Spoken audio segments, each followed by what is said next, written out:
இப்ப குறிப்பா அந்த வழக்கு போட்டதோட பின்னணி வந்து, இந்த ஆப்பரேஷன் சிந்தூர்ல வந்து இந்தியாவினுடைய அந்த ஜெட் விமானங்கள வந்து இழந்ததற்கான காரணம் பாகிஸ்தான் கிட்ட வந்து இந்தியாவினுடைய தலைமை தான் அப்படின்னு சொல்லி அதுல குறிப்பிட்டு பேசியிருக்காங்க.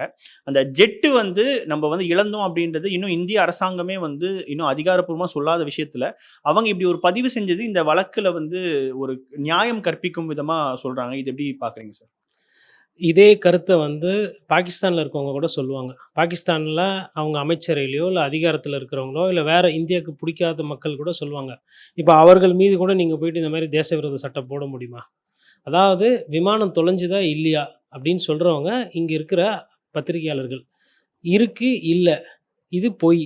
நாங்க தொலைக்கல. தரவுகள நீங்க காட்டிட்டு பத்திரிகையாளர்கள சந்திச்சு அத தெளிவுபடுத்திங்கன்னா, இதுக்கு முடிவு வந்துற போது. இப்ப ரஃபேல்ல ஊழல் நடந்தது காங்கிரஸ் கட்சியில.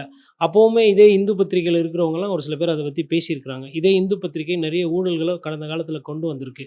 இதே வயர்ல இருக்கிறவங்களும் வந்து மக்கள் பிரச்சனைய வந்து பேசிக்கிட்டு இருக்காங்க. கரண் தாப்பர் அவர்களோட அந்த பத்திரிகை நேர்மைய பத்தி எனக்கு வயசு கம்மி. நான் பேசுறதுக்கு ஒண்ணும் இல்ல. அவரு எந்த மாரி கேள்வி கேட்பாரு, எதிர்ல யாரு பிரதமர் உட்கார்ந்தாலும், ஜனாதிபதி உட்கார்ந்தாலும், தான் ஒரு பத்திரிகைக்காரன்றதுல எள்ளளவும் குறையாத மாண்பு படைத்தவரு.